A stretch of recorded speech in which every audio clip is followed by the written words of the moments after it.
відео для Бориса Петровича з міста Київ. Вон його фурія стоїть, Борис Петрович. От, некоректно працював ехолотик. Забрали, виправили. Значить, дивіться, ехолотик гарненько промальовує. Немає ніяких проблем.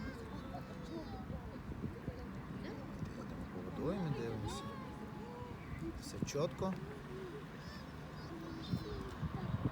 Чомусь відв'язався монітор від датчика кораблика. Прив'язали, перевіряємо. Все гарненько. Все чітко. Так що Борис Петрович з корабликом все добре. Будемо відправляти назад на Київ.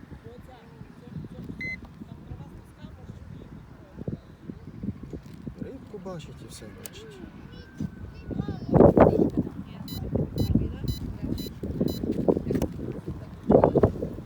Звідимося до кораблика.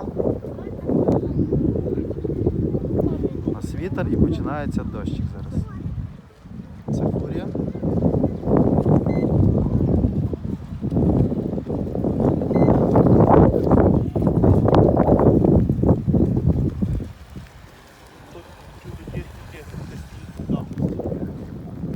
Борис Петрович, кораблик буде вертатись до вас, все чудово працює.